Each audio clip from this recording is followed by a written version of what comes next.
82C as a jurisdictional provision?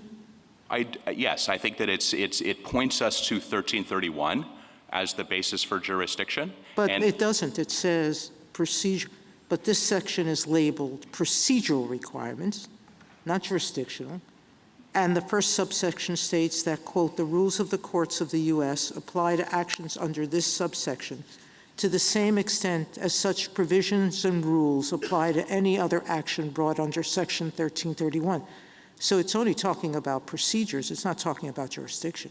I think what it is saying is that all the provisions of Title 28 apply as if it is a federal question jurisdiction action like any other, and it uses the word other. And I think there's no way to read the word other there without making it say that this too is an action under 1331, which means that this is not an FSIA suit under 1330. It's a federal question jurisdiction suit. There's also a separate, amount in controversy. So we're still back to the original question: was the intent to repeal the FSIA?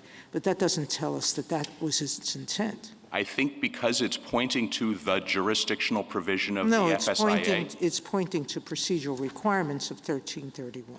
But I think that reads out the word other. If you wanted to just say, we're going to treat this as if it is a 1331 action and use those procedures, we're going to borrow those the way it borrows other provisions from the FSIA. The very next subsection borrows its service of process rules, says use the rules, the service shall be made in accordance with Section 1608. They feel like they have to go grab a provision of the FSIA and pull it in and make it applicable. Here they said Title 28's rules apply here, like it's a 1331 suit. Like other 1331 suits. It doesn't say it's like it's a 1331 suit. It says it is another 1331 suit. And so I think that the only way to read that is if it's under 1331, it's not under 1330.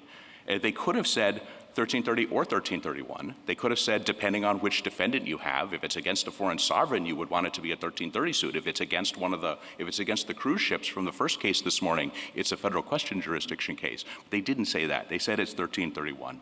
And I think that the combination of these two provisions back to back, I take the point that the heading is procedural requirements, but that they're telling us building block things about the case, which is where do you get jurisdiction and how do you get service of process and hence personal jurisdiction. And so I do think that shows that Congress was making the jurisdictional decision here, not just the liability creating decision, as Justice Kagan was previously asking.